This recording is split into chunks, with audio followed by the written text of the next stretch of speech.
untuk belajar tentang bagaimana mewujudkan ketahanan keluarga. Baik, alhamdulillah, masya Allah, narasumber kita yang kedua, Ustadz Salim Afillah, telah membersamai kita di ruang virtual ini. Dan langsung saja kita sapa beliau. Assalamualaikum Ustadz. Waalaikumsalam warahmatullahi wabarakatuh. Masya Allah, Ustadz, sehat Ustadz? Alhamdulillah. Masya Allah. Masya Allah, Ustadz, luar biasa ya bisa hadir pada malam hari ini. Tentu ini secara khusus ya, keluarga besar Dewan Pimpinan Wilayah Wahda Islamiyah Sulawesi Selatan dan juga tadi beberapa pengurus Dewan Pimpinan Pusat juga telah hadir membersamai kita. Dan juga para peserta, kami juga sangat yakin sudah tidak sabar lagi untuk mendengarkan materi yang akan disampaikan oleh Ustazuna mengenai kiat-kiat harmonisasi dalam rumah tangga. Langsung saja kepada narasumber, dengan hormat disilakan. Alhamdulillahi haqqa hamdi, alhamdulillahi hamdan katsiran thayyiban mubarakan fi, nahmaduhu wa nasta'inuhu wa nastaghfiruhu wa nastahdihi wa natubu ilaih, wa la na'budu illa iyyahu wa natawakkalu alaihi. Allahumma fashalli wa sallim wa barik ala sayyidina wa habibina wa syafi'ina wa maulana Muhammad wa ala alihi wa ala ashabihi wa dzurriyyatihi wa man sara ala nahji wa sanna bi sunnatihi wa ihtada bi hadihi ila yaumi liqa'i rabbih, amma ba'd.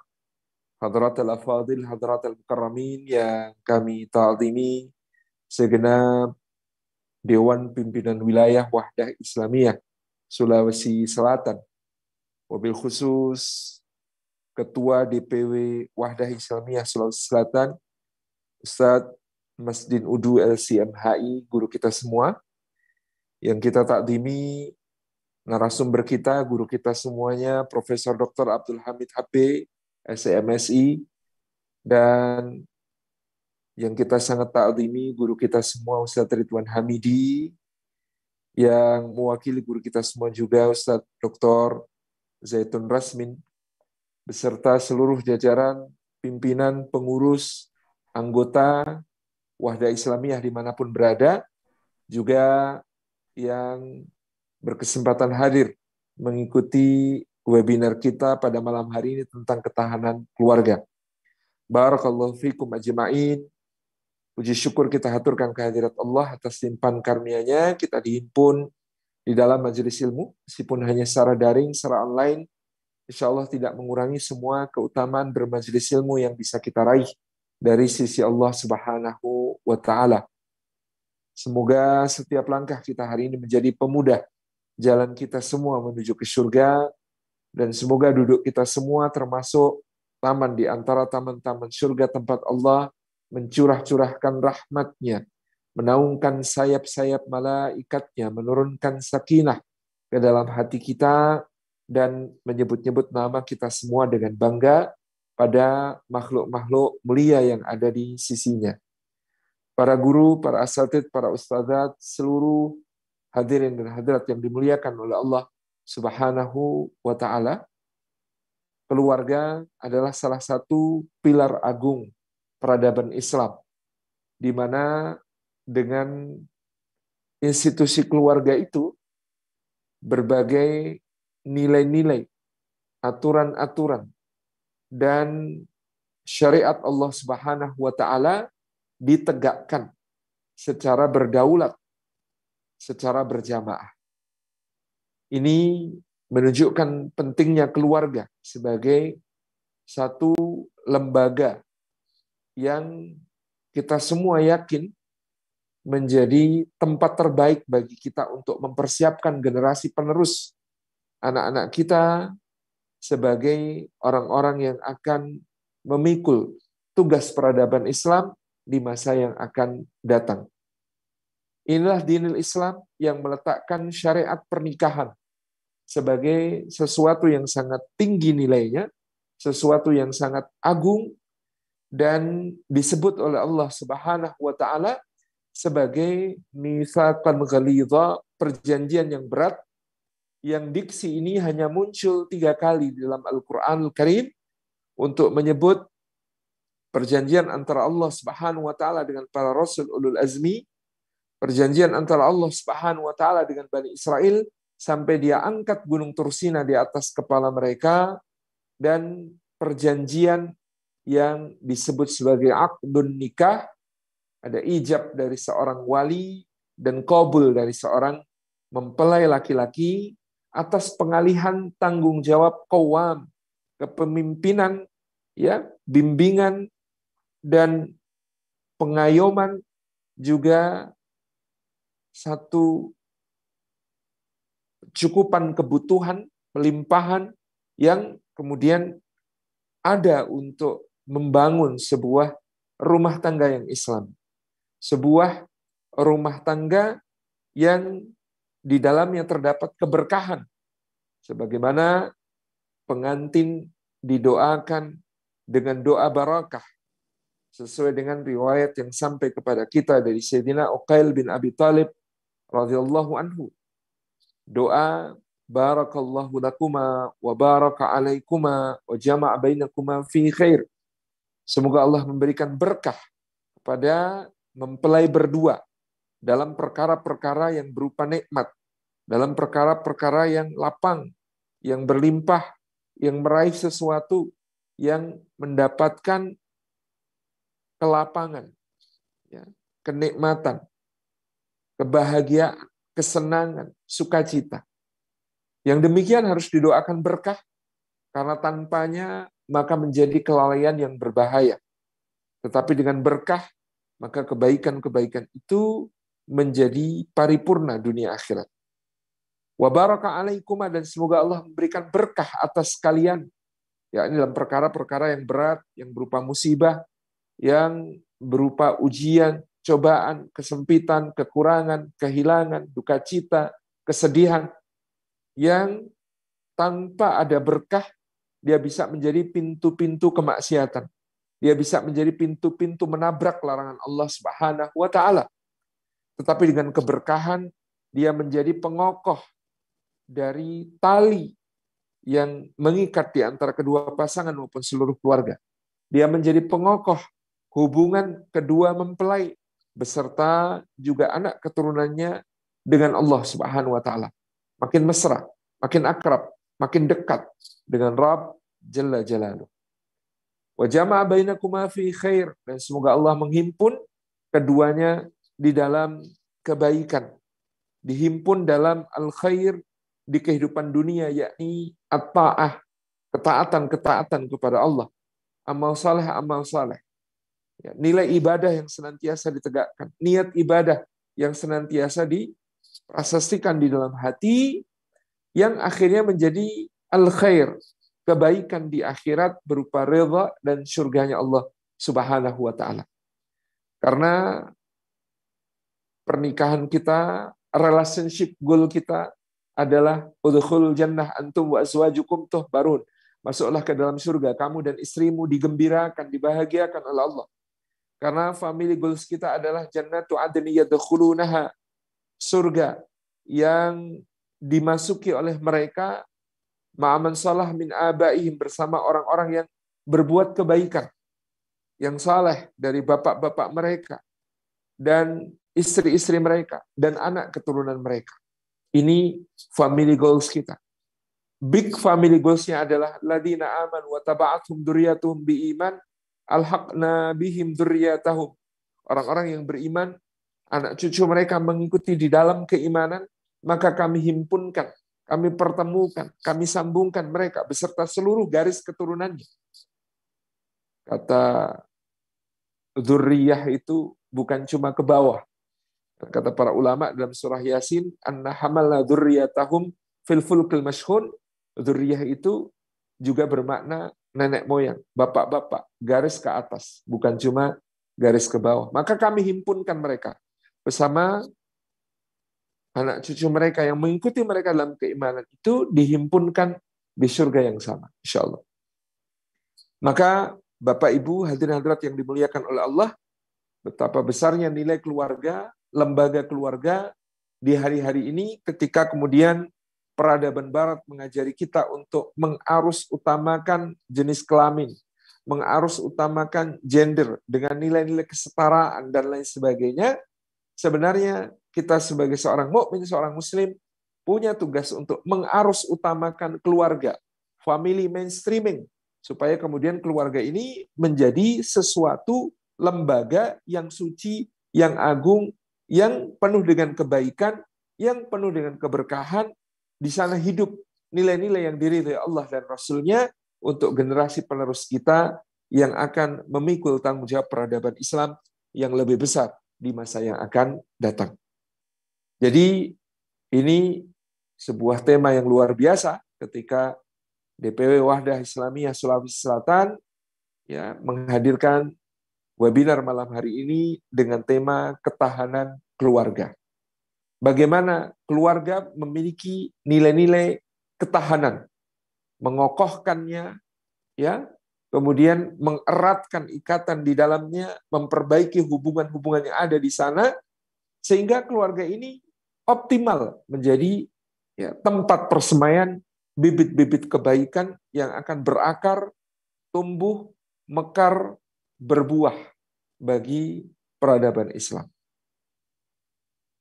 Bapak Ibu hadirin dan hadirat yang dimuliakan oleh Allah Subhanahu wa taala, tentu kita percaya semua dimulai dari karunia Allah Subhanahu wa taala, dan karunia Allah itu dimulai dari doa kita juga, karena doa adalah juga sebentuk karunia.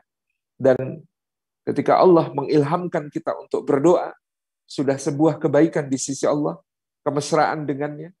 Karena berdoa bukan memberitahu Allah apa hajat kita, sebab Dia Jalla Jalaluh Maha Tahu. Maka berdoa adalah berbincang mesra dengan Allah Subhanahu wa taala agar Dia ridhai apa yang Dia anugerahkan untuk kita semua, termasuk tentang keluarga kita. Maka di dalam Al-Qur'anul Karim, Ibadur Rahman, para hamba-hamba Allah yang Maha Pengasih, di dalam surat Al-Furqan mengajarkan kepada kita doa yang begitu indah, doa yang begitu agung, doa yang mencakup aneka kebaikan, doa yang kita semua menghafalnya. Tetapi kita perlu semakin banyak untuk melafalkannya, memohonkannya kepada Allah Subhanahu wa taala di dalam niat untuk mengokohkan ketahanan keluarga kita. Doa itu Rabbana hablana min azwajina wa dzurriyyatina qurrata a'yuni waj'alna lil muttaqina imama. Duhai Rabb kami, pencipta kami, pemelihara kami, pengatur segala urusan kami, pemberi rezeki kami, pentarbiah kami. Duhai Rabb kami, anugerahkanlah untuk kami dari pasangan kami dan anak keturunan kami, mereka itu qurrata a'yunin, menjadi penyejuk mata kami. Waja'alna, dan jadikanlah kami ya Allah lil muttaqina, bagi orang-orang yang bertakwa, imaman, sebagai pemimpin. Bagian pertama dari doa ini adalah doa yang indah agar Allah Subhanahu wa taala memperbaiki pasangan dan anak keturunan kita untuk kita, dan memperbaiki diri kita untuk pasangan dan anak keturunan kita. Diperbaiki sehingga menyejukkan mata. Dari mana menyejukkan mata? Dari hati yang beriman, yang bertakwa kepada Allah Subhanahu wa taala.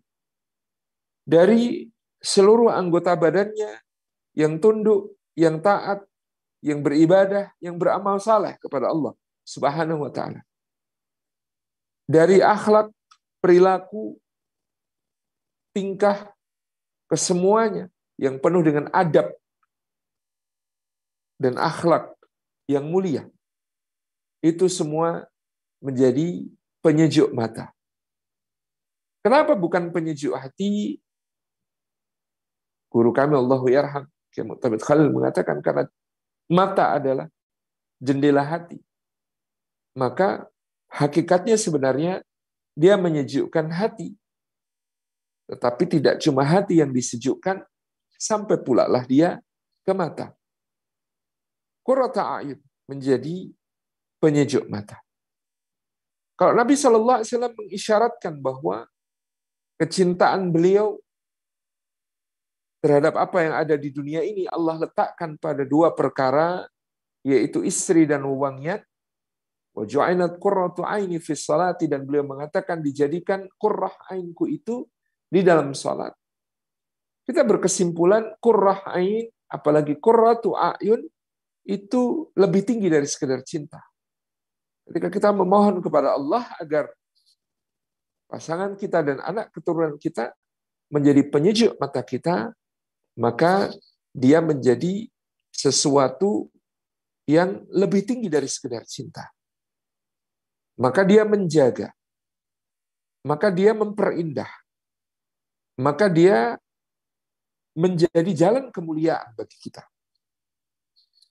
Menjaga sebagaimana sebagian ulama memaknai litaskunu ilaiha, pertama-tama sebagai litastaifu biha, supaya kamu bisa menjaga kesucian dirimu dengan kehadiran pasangan.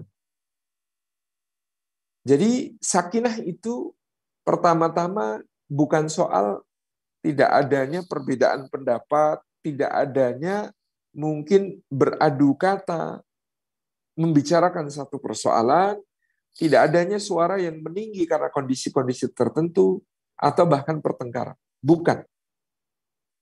Yang pertama-tama dibicarakan dalam soal sakinah, litaskunu ilaiha adalah litastaifu biha, supaya kalian bisa menjaga iffah, menjaga kesucian diri dengan kehadiran pasangan kalian.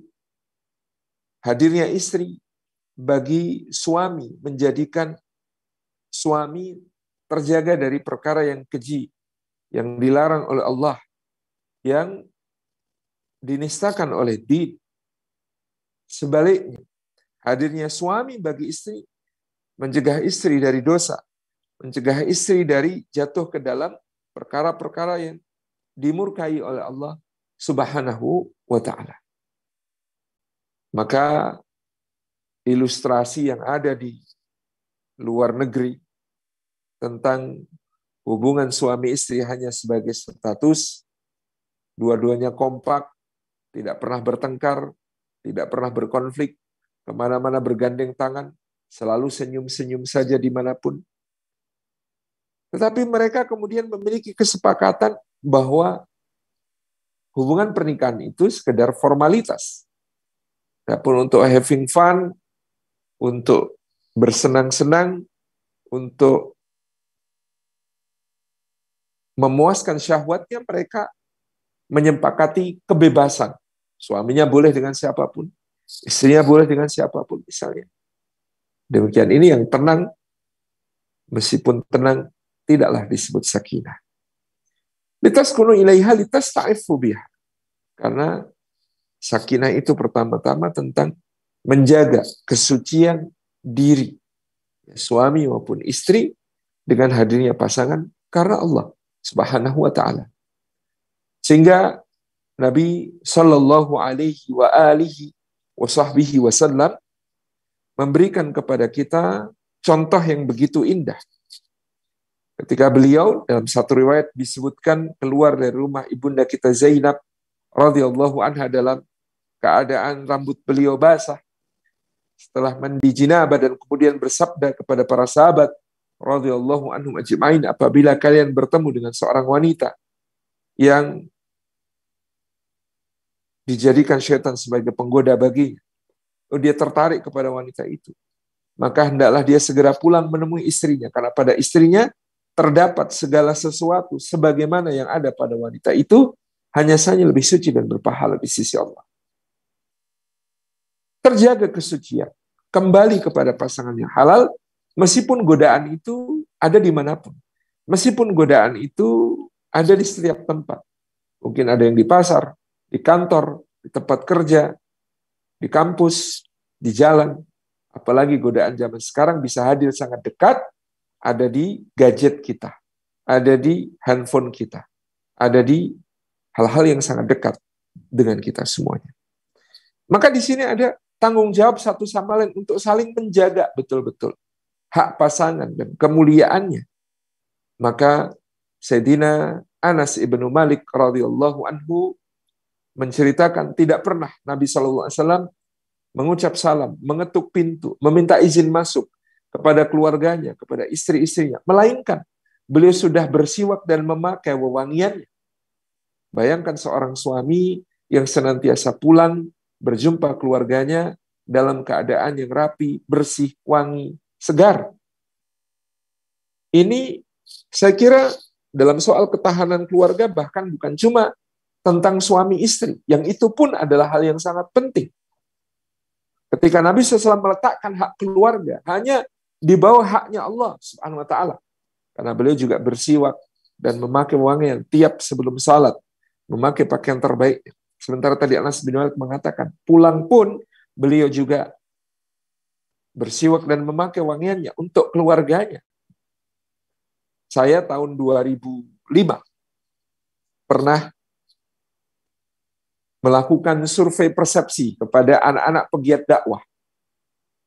Yang saya agak kaget, ada lebih dari 30% anak-anak para pegiat dakwah ini mengatakan, aku nanti kalau gede tidak mau jadi kayak Abi dan Umi. Aku nanti kalau gede tidak mau jadi seperti ayah dan bunda. Ketika kita observasi lebih jauh, kenapa demikian? Karena kata mereka, ayah dan bunda sangat sibuk di luar sana, berkegiatan, beraktivitas, rapat, syura, kerja ini, kerja itu, pengajian ini, pengajian itu, majelis ini, majelis itu. Ketika pulang, mereka kelelahan, mereka tidak punya waktu untuk kami, tidak menemani kami bermain, tidak menemani kami mengerjakan PR, tidak menemani kami belajar. Bahkan pulang, sekedar disapa pun, sudah tidak ada raut muka yang cerah, berseri-seri, dan bahagia. Tapi murung, sedih, capek, penat, uring-uringan. Saya kira ini persoalannya bukan hanya sekedar bagaimana tampil bersih, rapi, wangi di hadapan keluarga sebagai sunnah Nabi SAW, tetapi tentang taurith, pewarisan nilai-nilai agung dalam perjuangan yang kita usung. Ketika anak-anak itu melihat orang tuanya kelelahan pulang, setelah direnggut oleh aktivitas dakwah dan perjuangan, lalu mereka tidak mendapatkan sesuatu yang manis di sana, persepsi mereka tentang aktivitas orang tua di luar sana bisa jadi menjadi negatif, menjadi miring, menjadi tidak baik. Itu yang kita selayaknya cegah. Kita tidak lebih sibuk dari Rasulullah SAW dan para sahabat. Persoalannya mungkin adalah kita tidak melaksanakan sunnah Nabi SAW ketika pulang ke rumah. Yang rapi, yang wangi, yang bersih. Kita keluar rumah, rapi, wangi, bersih. Untuk berjumpa orang lain, untuk berjumpa kepentingan-kepentingan. Kita pulang ke rumah seharusnya juga begitu, rapi, wangi, dan bersih. Untuk apa? Untuk berjumpa dengan cinta dan kesetiaan. Bayangkan seorang anak yang menyambut ayahnya pulang. Abi! Ayah mengatakan, Abi capek. Nak. Aku nggak usah main sama Abi. Udah sama kakakmu sana. Abi capek sekali. Ada kekecewaan di sana yang bisa bertumpuk dan menjadi satu persepsi negatif. Tapi kalau anak menyambut ayah, kemudian ayahnya juga menyambut dengan antusias. Anakku, Masya Allah, dengan segala aktivitas. Seperti diceritakan Sayyidina Abu Hurairah, bahwa Nabi SAW pernah suatu ketika pulang dari perjalanan yang jauh dari jihad fi sabilillah, tetapi begitu sampai pun Al-Hasan dan Al-Husain radhiyallahu anhuma langsung bisa naik ke punggung beliau, menjadikan beliau sebagai kuda-kudaannya berkeliling rumah. Yang Abu Hurairah kemudian mengatakan, nak, betapa luar biasanya. Tunggangan yang kalian naiki ini adalah tunggangan yang paling mulia di seluruh langit dan bumi. Dan Nabi SAW membalas candaan itu dengan mengatakan, dan sesungguhnya yang menaikinya adalah sebaik-baik penunggang, karena mereka berdua adalah penghulu para pemuda di surga Allah Subhanahu wa taala.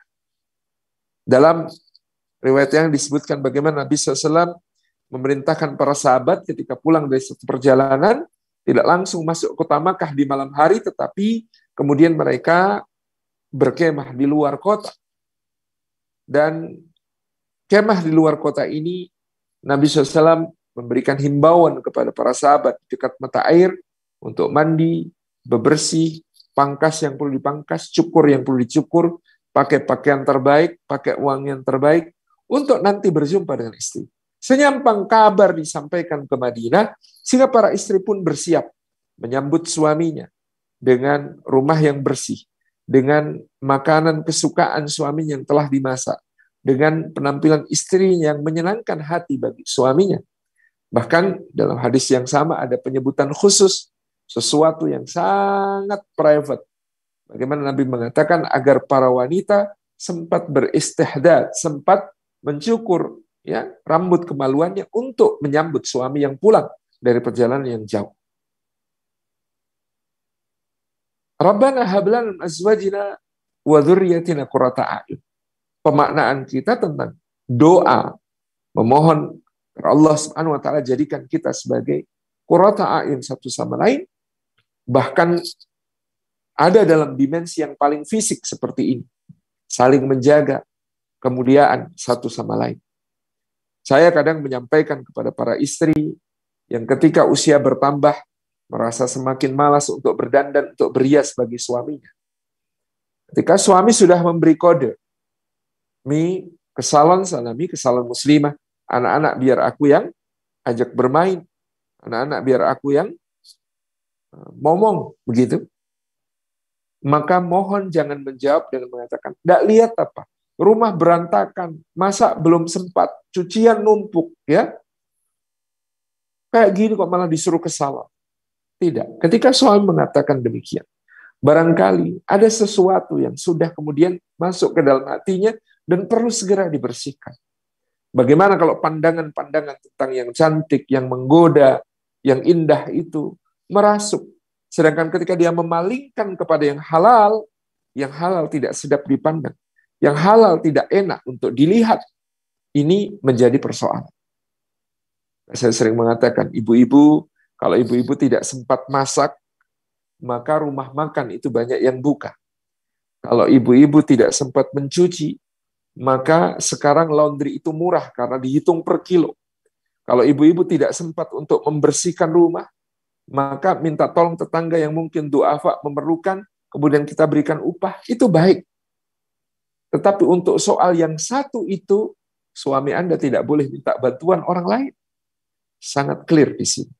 Sesuatu yang sangat besar yang harus dijaga dalam sebuah ketahanan keluarga.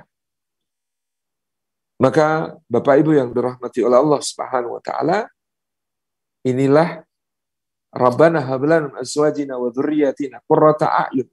Dari hal yang paling fisik sampai hal yang paling batin, supaya kita bisa dengan doa ini memohon kepada Allah ya, agar kita bisa melihat istri kita, melihat anak-anak kita bukan cuma dalam tampilan fisik dunianya, tetapi terbayang oleh kita seperti apa tampilan surgawinya nanti.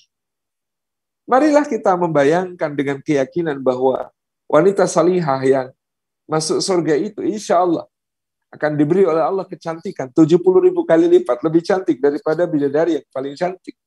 Maka dengan doa itu, Rabbana hab lana min azwajina wa dzurriyyatina qurrata a'yun, kita melihat ini sosok yang 70.000 kali lipat lebih cantik daripada bidadari yang paling cantik. Sekarang sedang menyamar saja. Ini wujud sementara. Dia sedang menyamar. Aslinya nanti jauh lebih indah dari para bidadari. Tempat tinggalnya saja berbeda. Kalau bidadari hurum maqsuratun fil khiyam, bidadari yang dijaga di dalam kemah-kemah. Kalau wanita ahli surga, ya, wa masakin tayyibatan fi jannati adn. Ada rumah-rumah yang sangat indah di dalam surga adn. Jadi bayangkanlah sosok surgawinya bahwa sekarang sedang menyamar dengan daster yang ada lubang dan bertambal, yang kemudian ada noda kecap, saus maupun oli lengkap begitu. Yang kemudian ya, memasak di dapur tercemari oleh bau bumbu-bumbu dan rempah-rempah. Ini penyamaran yang sempurna. Gitu ya. Bapak, Ibu hadirin hadirat yang dimuliakan Allah, demikian pula kepada anak-anak kita. Demikian pula istri kepada suaminya. Dengan doa ini, mudah-mudahan terjaga. Mudah-mudahan bisa membayangkan wujud surgawi dari suaminya yang insya Allah setara ketampanannya dengan Yusuf alaihi salam. Kelak nanti ketika dibangkitkan oleh Allah di surganya. Dengan ini mudah-mudahan terjaga, karena laki-laki ketika kemudian doa ini dia lazimkan, Allah akan jaga untuk tidak hanya lagi mencari yang cantik-cantik, karena yang cantik-cantik setiap hari keluar edisi baru, tetapi menjaga ketahanan keluarga, kekokohan rumah tangga adalah perkara yang sangat besar dampaknya dalam segala hal terkait dengan peradaban di masa yang akan datang dan anak-anak kita. Doa ini ditutup dengan kalimat yang lebih indah lagi, waj'alna lil muttaqina imama, dan jadikanlah kami ya Allah sebagai imam, sebagai pemimpinnya orang-orang bertakwa. Ini adalah doa yang indah, yang berbeda dengan doa-doa yang diajarkan kepada kita dalam sirat yang lain. Waj'alna minat tawwabin, waj'alna minal mutatahhirin, waj'alna min ibadikas salihin, waj'alna min warathati jannatin na'im. Dalam doa-doa yang lain kita diajarkan doa dalam bentuk kalimat yang sangat rendah hati, tawadhu. Jadikanlah kami yang Allah termasuk di antara banyak orang yang bertaubat, termasuk di antara banyak orang yang mensucikan diri, termasuk di antara banyak hamba-hamba yang saleh, termasuk di antara orang-orang yang akan mewarisi surga naim. Tapi doa ini tidak menuntun kita untuk mengatakan waj'alna minal muttaqin. Bukan. Doa ini waj'alna lil muttaqina imam. Jadikan kami Allah sebagai imamnya orang bertakwa. Itu artinya nilai ketakwaan di dalam keluarga kita adalah nilai penjaga yang paling kokoh bagi segala kebaikan-kebaikan dan ketahanan keluarga kita. Mari kita memohon kepada Allah ketakwaan untuk keluarga kita, bukan ketakwaan yang biasa-biasa, tetapi memohon dengan keinginan yang paling tinggi, dengan harapan yang paling puncak. Maka dituntunlah kita berdoa, waj'alna lil muttaqina imama. Jadikan kami Allah sebagai imamnya orang bertakwa. Artinya, seluruh keluarga kita menjadi orang bertakwa dan kita menjadi pemimpin dari kumpulan orang-orang bertakwa yang ada di keluarga kita. Karena kalau sudah takwa, maka terjaga segala urusan. Dan keluarga ini kokoh sampai ke generasi-generasi berikutnya. Seperti firman Allah Subhanahu wa taala, wal yahshal ladina law taraku min khalfihim dzurriyyatan di'afan khafu 'alaihim falyattaqullaha wal yaqulu qawlan sadida. Hendaklah takut orang-orang yang apabila mereka meninggalkan dzurriyyah mereka, anak cucu mereka, generasi di belakang mereka dalam keadaan lemah-lemah yang mereka selalu khawatiri keadaannya. Maka obatnya falyattaqullaha, hendaklah mereka bertakwa kepada Allah. Wal yaqulu qaulan sadida, dan hendaklah mereka mengucapkan perkataan yang lurus. Takwa dan perkataan yang lurus adalah penjaga kekokohan dari sebuah keluarga, bukan cuma pada saat itu, tapi dari generasi ke generasi. Supaya kita tidak perlu khawatir tentang anak cucu kita menghadapi zaman yang berbeda dengan zaman kita, asalkan bekalnya adalah takwanya kita dan takwa yang kita ajarkan kepada anak keturunan kita itu. Waj'alna lil muttaqina imam, dan jadikan kami Allah sebagai imamnya orang-orang bertakwa. Takwa ukuran kemuliaan, inna akramakum indallahi atqakum, yang paling mulia di antara kalian di sisi Allah adalah yang paling bertakwa. Ya, memang takwa itu sebagai satu-satunya ukuran kemuliaan yang diakui Allah justru tidak ditampilkan, tidak didisplay, tidak diperlihatkan. Maka berdoa dengan ambisi setinggi mungkin tentang takwa tidaklah berbahaya. Wa ja'alna lil muttaqina imama. Karena toh menjadi imamnya orang bertakwa tidak akan ada stempelnya, tidak akan ada pangkat di pundaknya, tidak akan ada tanda yang dipasang di kepalanya bahwa dia adalah pemimpin orang bertakwa. Tapi dia betul-betul menjadi pemimpin orang bertakwa yang hanya Allah Subhanahu wa taala dan dirinya tahu hakikat dari ketakwaan yang ada di dalam dadanya. Takwa hahuna. Bapak Ibu yang dirahmati Allah Subhanahu wa taala, setelah doa tentu ada ilmu yang perlu kita fahami, kita ketahui di dalam menjaga harmoni dalam kehidupan keluarga.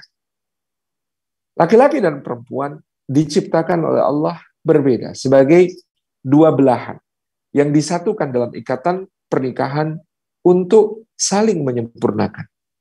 Tidak ada laki-laki sempurna. Tidak ada perempuan sempurna. Laki-laki dan perempuan diciptakan oleh Allah untuk saling menyempurnakan. Maka tidak ada jodoh yang sempurna. Yang ada adalah jodoh yang tepat. Dulu kita merenung, kalau kita punya anak laki-laki, tampan, soleh, baik hati, tidak sombong, gemar sedekah, membantu sesama, jujur, punya sifat amanah yang sangat kuat. Kalau kita punya anak laki-laki seistimewa ini, dengan siapa dia akan kita jodohkan? Yang menarik adalah kita semua sepakat Allah Subhanahu wa taala adalah yang paling mencintai dan menyayangi Muhammad sallallahu alaihi wasallam. Tetapi Allah tidak menjodohkan Muhammad sallallahu alaihi wasallam muda itu dengan seorang gadis cantik, Mbak Putri yang kemudian energik, yang lincah, yang masih lebih muda dari beliau. Tidak. Allah menjodohkan Muhammad SAW dengan seorang wanita yang lebih tua, yang telah 2 kali menjadi janda, yang memiliki anak-anak dari suami sebelumnya, yang memiliki kekayaan yang besar di tengah masyarakat, yang memiliki kedudukan yang tinggi dan dihormati. Khadijah radhiyallahu anha. Tidak seperti gambaran kita tentang seperti apa jodoh ideal untuk Muhammad SAW. Tapi inilah Allah yang paling mencintai dan menyayangi Muhammad SAW, memberikan kepada Muhammad SAW jodoh yang paling tepat. Di dalam membahas jodoh yang paling tepat itu, maka pertama-tama adalah penerimaan. Pertama-tama adalah bagaimana kita menerima pasangan kita apa adanya. Menerima dia dengan segala kelebihan dan kekurangannya, sebagaimana kita memiliki kelebihan dan kekurangan. Kita tidak berekspektasi yang berlebihan terhadap pasangan kita. Tapi kita justru berobsesi untuk memberikan yang terbaik bagi orang yang kita cintai ini. Kalau ekspektasi, itu harapannya, nanti kalau saya menikah, maka saya akan punya istri yang begini, istri saya akan begini, istri saya akan begitu, dia akan sediakan kopi ketika pagi, dia akan buatkan teh ketika saya pulang sore, dia akan siapkan semua perangkat kerja saya, dia akan pijitin saya kalau capek. Ini namanya ekspektasi. Dan ekspektasi tentu akan melahirkan kekecewaan. Tetapi yang kita hadirkan adalah sebuah obsesi. Nanti kalau saya punya istri, maka saya akan perlakukan istri saya dengan pemuliaan, dengan penghormatan. Nanti kalau saya punya suami, maka saya akan lakukan ini, lakukan itu, berbakti dengan cara begini, berbakti dengan cara begitu untuk suami karena Allah Subhanahu wa taala. Setelah penerimaan tentu pemahaman bahwa Allah Subhanahu wa taala menciptakan kita laki-laki dan perempuan itu berbeda. Walaysa dzakaru kal unsa. Allah mengatakan tentang Sayyidah Maryam yang dilahirkan oleh Imra'atu Imran, istrinya Imran, sebagai seorang wanita yang dilahirkan itu berbeda dengan laki-laki yang diharapkan oleh ibunya. Dan laki-laki tidak sama dengan perempuan dalam berbagai aspeknya. Perbedaan-perbedaan itu difahami sebagai bekal untuk saling mengerti, dan menempatkan pasangan dalam hal-hal yang sesuai, proporsional, adil, pada tempatnya. Banyak rumah tangga bermasalah, Bapak Ibu yang dirahmati Allah, sebenarnya bukan karena berkurangnya cinta, tapi kurangnya ilmu dalam mengekspresikan cinta, memahami cinta. Banyak rumah tangga bermasalah bukan karena ada yang bermaksud jahat di antara salah satu ataupun dua-duanya.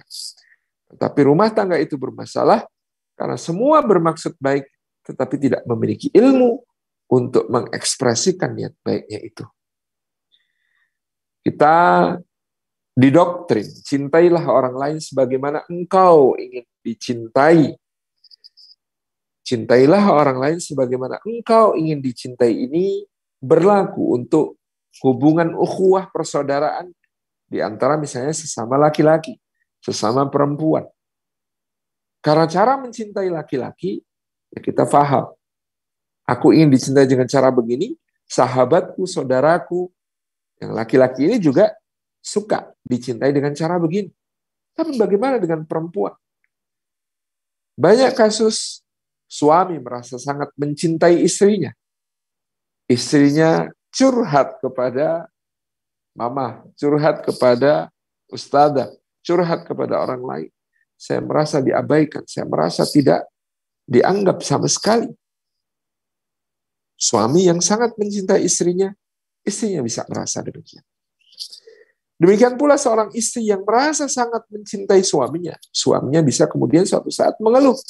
Saya merasa ditindas, saya merasa seluruh hidup saya terlalu diatur, dikekang, dipaksa ini dan itu. Padahal dua-duanya dicintai. Istri yang sangat mencintai suami yang sangat mencintai istri, tetapi sayang, yang menjadi persoalan adalah banyak suami mencintai istrinya dengan cara mencintai laki-laki. Dan banyak istri mencintai suaminya dengan cara mencintai perempuan. Repot. Kita coba ambil contoh betapa berbedanya laki-laki dan perempuan yang memang Allah jadikan hikmahnya adalah untuk saling melengkapi, menyempurnakan, dan saling bertemu di titik adil di tengah. Laki-laki dan perempuan memiliki otak kanan dan otak kiri. Dihubungkan oleh satu jaringan yang disebut sebagai corpus callosum, kata para dokter. Jumlahnya pada perempuan konon jauh lebih banyak daripada pada laki-laki. Apa konsekuensinya? Konon, koordinasi otak kanan dan otak kiri pada perempuan dipersepsi lebih baik dibandingkan laki-laki. Salah satu konsekuensinya, perempuan biasanya multitasking. Laki-laki cenderung single tasking. Fa'idha faragta fansab. Kalau selesai dari satu urusan, berpindah fokus ke urusan yang lain, kerahkan segenap kemampuan. Itu laki-laki. Tapi perempuan, kita bisa melihat ibu-ibu yang bisa menyusui sambil tetap memasak, mengawasi rice cooker, ya, menggoreng lauk, sambil tetap menerima telepon, update status di Facebook, sambil menonton sinetron kesayangan. Semuanya bisa dilakukan secara simultan tanpa kehilangan fokus. Ibu-ibu berbeda. Akan repot kalau ibu-ibu mengira suaminya juga seorang yang multitasking, sehingga memberikan tugas-tugas multitasking kepada suami.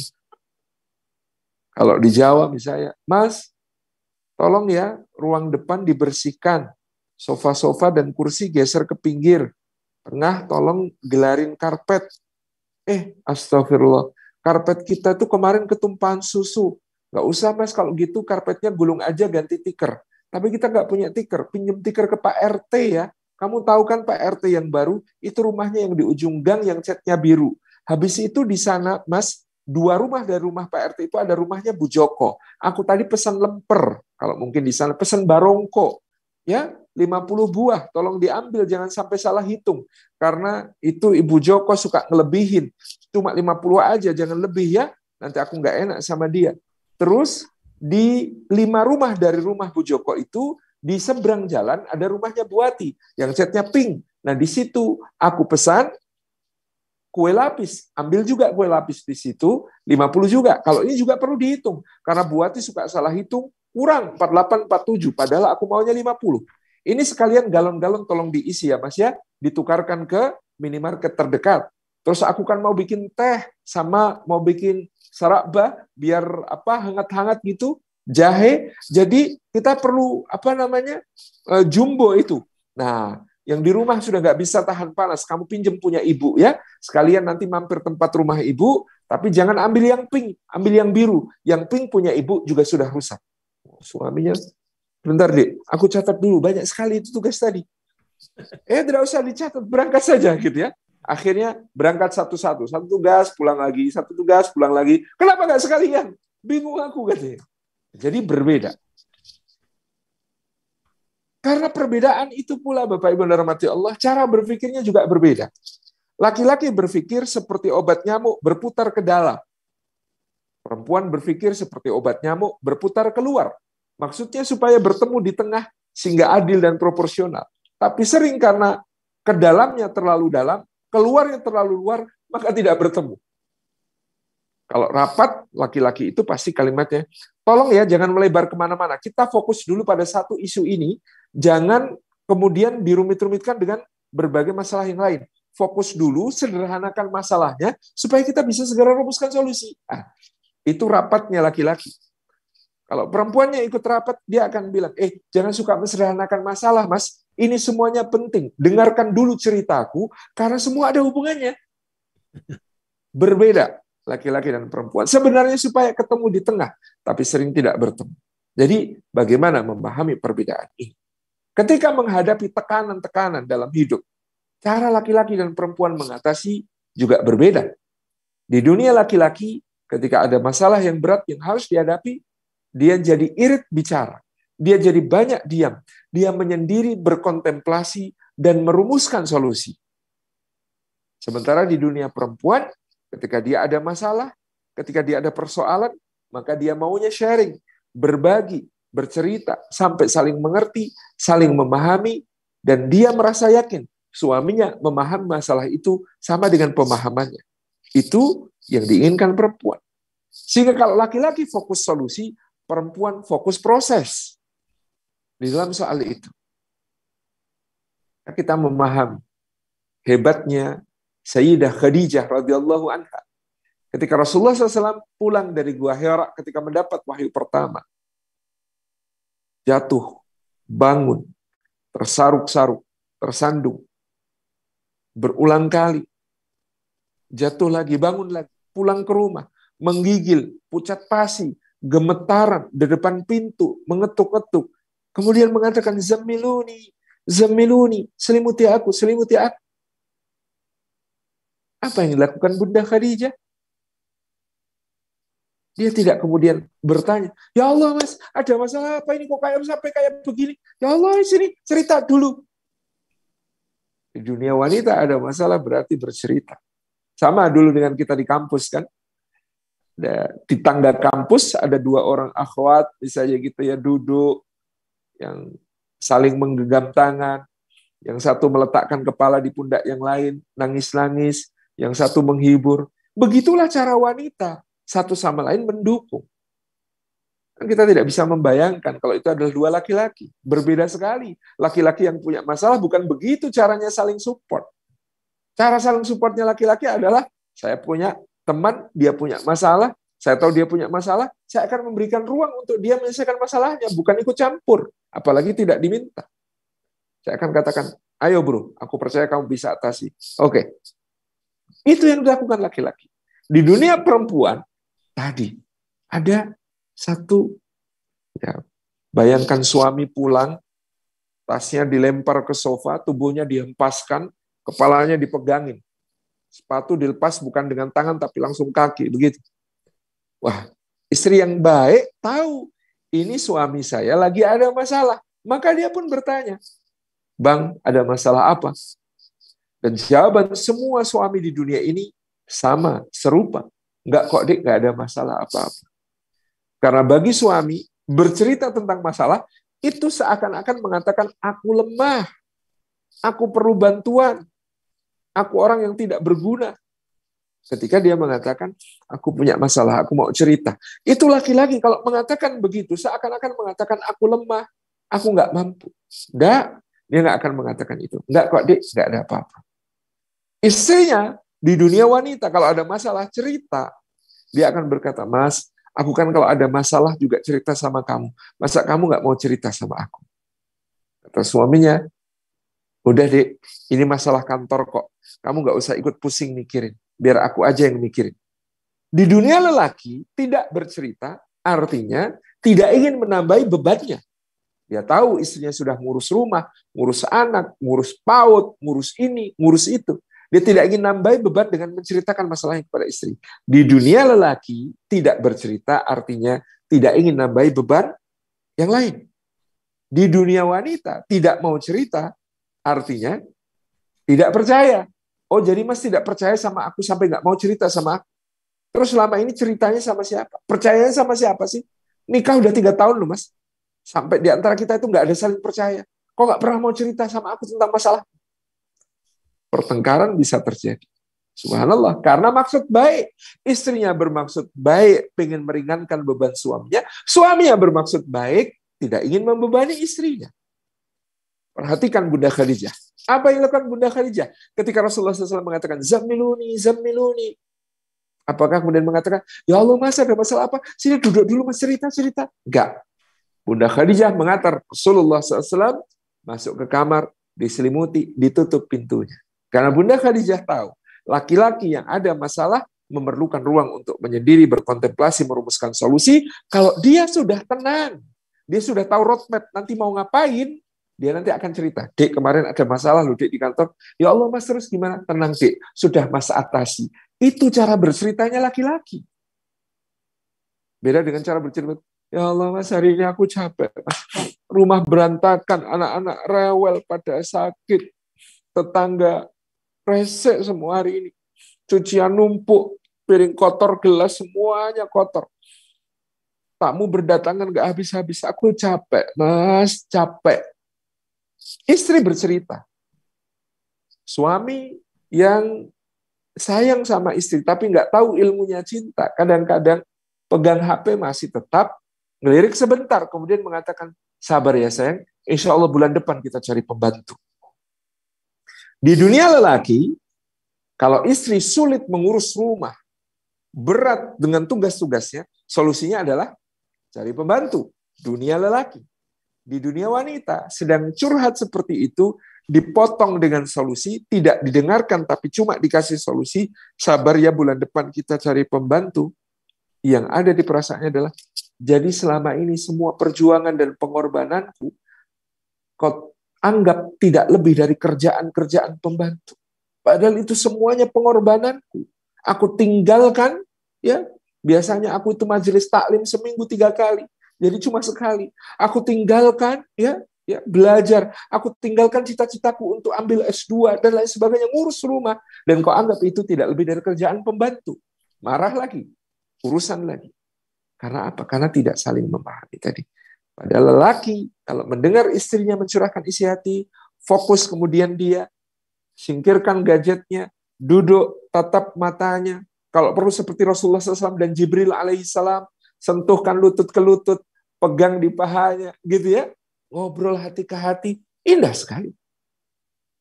Tapi sebaliknya juga istri tidak boleh memaksa suami bicara ketika dia sedang speechless, nggak bisa ngomong.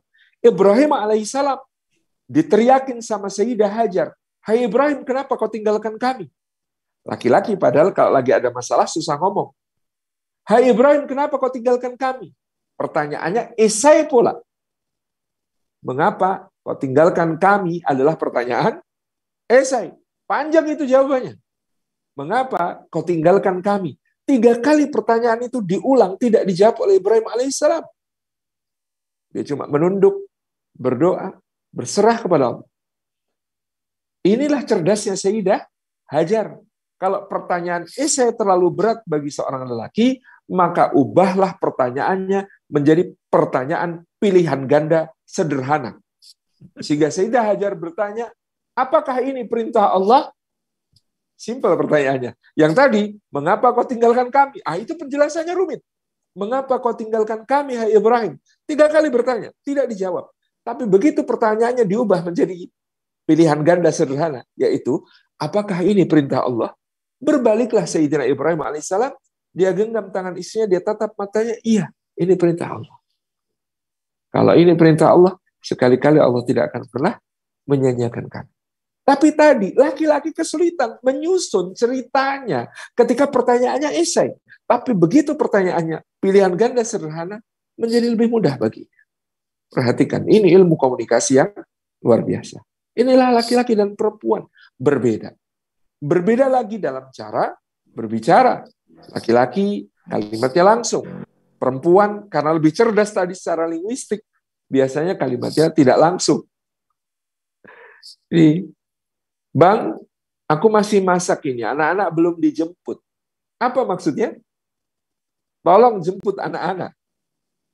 Jadi, aku masih masak ini, anak-anak belum dijemput. Itu maksudnya, tolong jemput anak-anak. Tapi bagi telinga lelaki, kalimat itu hanya kalimat informasi. Tidak ada request di situ. Maka jangan tersinggung ibu-ibu kalau suatu saat suami mengatakan, iya nggak apa-apa, nanti paling mereka pulang sendiri. Karena kalimatnya informasi, bukan request.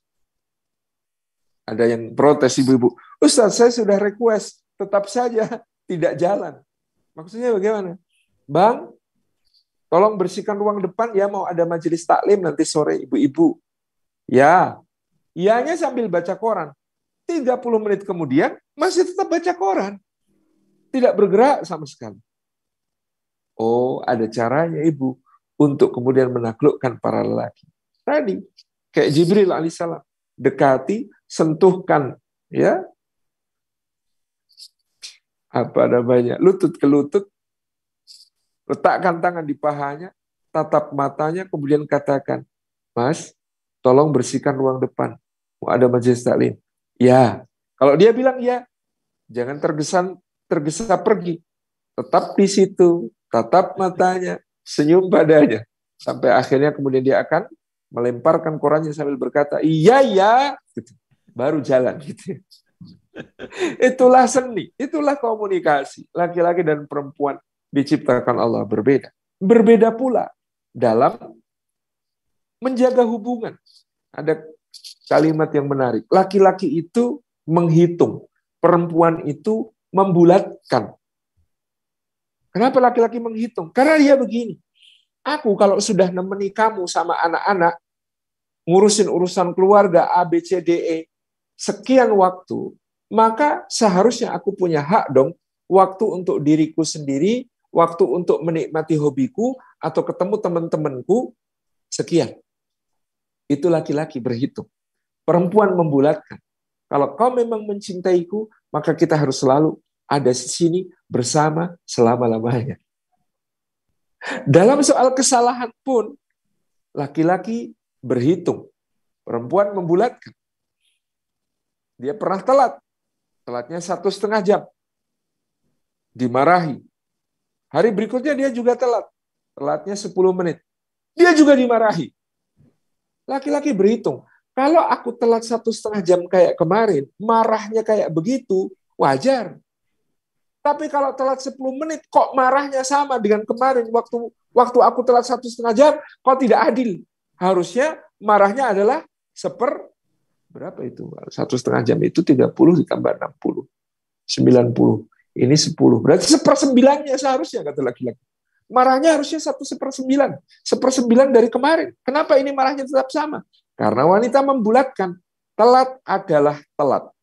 Terlambat adalah terlambat. 10 maupun 90 menit namanya terlambat.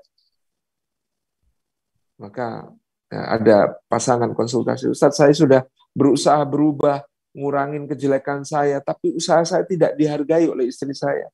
Maksudnya gimana, Pak? Dulu saya suka godain, ya, ngobrol-ngobrol, chatting sama wanita lain di DM Instagram. Istri saya murka luar biasa, marah luar biasa. Sekarang kan saya sudah nggak pernah gitu lagi.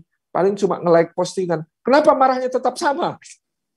Jadi, subhanallah, saya bilang, ya itu tadi, karena wanita itu membulatkan. Jadi, kesalahan adalah kesalahan. Berapapun bobot kesalahannya, kalau Anda salah, sebaiknya Anda segera minta maaf kepada istri Anda. Jadi, berbeda. Demikian pula lelaki, itu hubungannya seperti tali, karet. Jadi, kalau dia terlalu dekat, terlalu kencang, harus dilonggarkan. Kalau terlalu longgar, harus dikencangkan. Itulah kenapa hampir semua laki-laki memiliki hobi, memiliki kesenangan tertentu. Yang baik adalah yang sifatnya rujulah, berburu, ya, menembak, memanah, berkuda, yang bersifat kelelakian. Itu hobi yang baik untuk laki-laki. Karena setiap kali dia menikmati hobinya sebagai seorang laki-laki, setiap kali dia pulang, dia akan pulang dengan cinta yang lebih besar untuk keluarganya, dengan cinta yang meluap-luap untuk istri dan anak-anaknya. Nah, kadang-kadang yang repot, suami pergi berhobi, tidak pamit kepada istri. Ketika pulang dia membawa cinta, ya, istrinya sudah terlanjur kecewa. Ya, sehingga pintu rumah ditutup dengan keras. Pergi mancing, tidak pamit, tidak memberi kabar, terlambat pulang, juga tidak minta izin. Kenapa tidak tidur di empang sekalian? Kenapa tidak tidur di sungai sekalian? Tutup pintu sambil dibanting. Ini juga ada seninya. Para suami, kalau istri marah, membanting pintu, menutup pintu itu, keras-keras, sambil ngomel, apa yang harus dilakukan seorang suami? Apakah pergi? Jangan. Karena ini teorinya. Semua istri yang membanting pintu, marah-marah kepada suami dan seakan-akan menyuruhnya pergi, sebenarnya berdiri di balik pintu, menanti pintu itu diketuk lagi. Karena kalau suaminya pergi beneran, dia sedih. Aduh, kemana tadi? Khawatir. Waduh, mau kemana lagi itu? Tetapi kalau diketuk, dia juga akan teriak lagi. Apa ketuk-ketuk? Tapi sebenarnya hatinya sudah tenang. Alhamdulillah, ternyata nggak pergi. Tapi dia akan teriak, apa ketuk-ketuk? Ini sebuah seni. Sama dengan Anda menggombal kepada istri. Bicara misalnya, aku belum pernah ketemu wanita kok secantik istriku ini. Alah, gombal sambil nyubit perut, Pak, keras sekali dan menyakitkan. Tapi itu adalah ekspresi bahagia yang sangat besar dalam hati. Makanya gombal fisabilillah itu sunnah yang penting, gitu ya. Bagaimana kemudian mengekspresikan cinta. Karena kalau dalam soal gombal, jujurnya berpahala, bohongnya juga berpahala. Aku belum pernah makan sayur lodeh seenak buatanmu ini. Itu bohongnya berpahala, jujurnya juga berpahala. Tidak ada masalah dalam soal validitasnya. Karena Rasulullah memberi izin suami yang berbohong untuk menjaga hati istrinya, untuk membahagiakan atau menyenangkan pasangan. Tabarakallah. Jadi di sini Bapak Ibu yang dirahmati Allah, ada ilmu yang harus dikuasai tentang perbedaan-perbedaan. Yang ketiga, poinnya adalah komunikasi. Terlalu banyak rumah tangga bermasalah karena prasangka. Dan di antara prasangka yang paling merusak dalam kehidupan rumah tangga adalah prasangka, harusnya dia itu sudah tahu. Prasangka yang paling merusak di dalam rumah tangga salah satunya adalah, harusnya dia sudah tahu. Lah tahu dari mana? Memangnya sudah pernah diberitahu? Tidak. Tapi kita kadang-kadang mengukurnya dengan standar-standar yang kita miliki dalam kehidupan di keluarga kita. Misalnya, saya ambil satu contoh sederhana. Bapak Ibu yang dirahmati Allah, saya dan istri saya sama-sama Jawa. Tapi kami yang sama-sama Jawa ini pun latar belakang keluarga bisa berbeda. Istri saya, ayahnya seorang pejabat tingkat kabupaten, ibunya seorang ibu rumah tangga. Setelah menikah baru saya tahu bahwa kalau pagi ibu mertua saya itu menyiapkan kopi, menyiapkan teh, menyiapkan jajan pasar, menyiapkan sarapan, bapak itu sarapannya duduk dilayani oleh ibu mertua, diambilkan nasi, Pak, nasinya segini ya Pak, ini daging opornya mau yang paha atau yang dada Pak, kuahnya segini cukup enggak Pak, seperti itu. Sampai kemudian nanti ketika akan berangkat bekerja, tas disiapkan, sepatu disiapkan, bahkan kadang-kadang sepatu ditalikan, berjalan ke arah kendaraan, ya, tas diulungkan, dicium tangan, kemudian dada-dada di depan itu sampai kendaraan bapak mertua ini hilang dari pandangan, baru ibu mertua masuk. Itu di keluarga istri saya. Di keluarga saya, bapak saya seorang pendidik, guru, ibu saya juga seorang pendidik, seorang guru. Namanya sama-sama guru. Ibu saya kadang-kadang harus berangkat lebih pagi karena mengajar jam pertama. Maka di keluarga saya sangat biasa. Ibu mengatakan, Pak, kalau mau dahar, itu di rice cooker nasinya masih hangat, lauknya bikin sendiri ya Pak. Nyeplok telur ada, itu sudah Ibu siapin. Biasa Bapak kemudian Ibu mengatakan, Pak, mohon maaf ini Ibu agak tergesa, nggak sempat bikin teh sendiri bisa ya Pak? Oke. Di rumah saya itu no problem. Bapak bikin teh sendiri, bahkan masakin buat anak-anaknya, bikinin telur ceplok, bikinin mie instan misalnya gitu ya. Bagi bapak saya biasa. Di rumah kami seperti ini, di rumah mertua seperti itu. Ketika kami menikah, masing-masing kami membawa standar keluarganya ke dalam rumah tangga kami. Saya bersyukur, karena tadi standar di rumah istri saya seperti itu, di rumah saya seperti ini. Maka kadang-kadang saya itu haus, pengen ngeteh, bikin teh sendiri aja dimarahi sama istri. Mau ngapain? Bikin teh. Kenapa nggak bilang, udah duduk, aku yang bikinin. Istri saya begitu.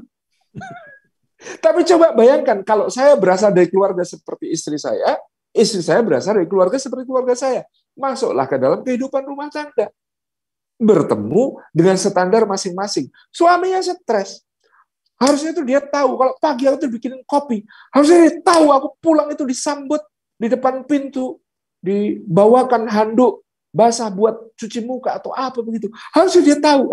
Tahunya dari mana? Kalau tidak dikomunikasikan. Kan kita masing-masing pasangan membawa perbedaan-perbedaan yang sangat banyak itu, tentu salah satunya untuk dikomunikasikan. Dan komunikasi ini adalah sunnahnya salafus saleh dalam pernikahan. Diriwayatkan tentang Abu Sulaiman Ad-Darani rahimahullah ta'ala. Ketika menikah, dia bercerita, aku menghabiskan malam pertamaku untuk saling berbicara dengan istriku. Kami berbicara tentang siapa saja yang kami kenal, bagaimana hubungan kami dengan mereka, apa saja yang kami sukai dan tidak kami sukai, makanan apa yang tidak disukai, makanan apa yang disukai, pakaian apa yang disukai, warna apa yang disukai, yang tidak disukai seperti apa. Kalau ada tamu sebaiknya diperlakukan seperti apa. Kalau aku sedang marah sebaiknya kamu ngapain. Kalau kamu sedang marah sebaiknya aku ngapain. Dan sebagainya. Itu dibicarakan. Dengan dibicarakan, dikomunikasikan, Masya Allah, kita telah mengurangi potensi-potensi masalah yang sangat besar. Yang tadi, ketika kemudian timbul prasangka-prasangka, bisa menjadi perusak yang sangat nyata. Jadi, komunikasi, mau bicara, menyampaikan aspirasi. Aku, Ustaz, nggak bisa. Sebenarnya saya tuh kecewa banget sama suami begini-begini, tapi nggak bisa menyampaikan. Suami juga bilang, saya tuh sebenarnya harapan saya begini-begini, tapi saya nggak bisa menyampaikan. Lebih baik kita bikin forum, misalnya untuk memulai komunikasi ini. Ya, ada acara mungkin rehlah sekeluarga, kemudian malam saling memberikan evaluasi. Kalau tidak bisa secara lisan, ditulis yang saya sukai dari istri, yang saya kurang suka dari istri, yang disukai istri dari suami, yang kurang disukai istri dari suami, yang disukai ayah dari anak-anak, yang kurang disukai ayah dari anak-anak, yang anak-anak sukai dari ayah, apa yang anak-anak tidak sukai dari ayah. Itu kalau kemudian kita bisa jujur, tulis di situ menjadi evaluasi satu sama lain. Pelan-pelan, kemudian kita bisa berkomunikasi tadi. Jadi Bapak yang rahmat Allah, dimulai dari doa yang berujung takwa, kemudian dengan ilmu, saling memahami dalam perbedaan, dan yang ketiga, dengan komunikasi, insya Allah ini bagian dari kuatnya harmonisasi, penyelarasan dalam kehidupan keluarga kita untuk ketahanan keluarga kita. Jazakumullahu khairan. Assalamualaikum warahmatullahi wabarakatuh. Waalaikumsalam warahmatullahi wabarakatuh.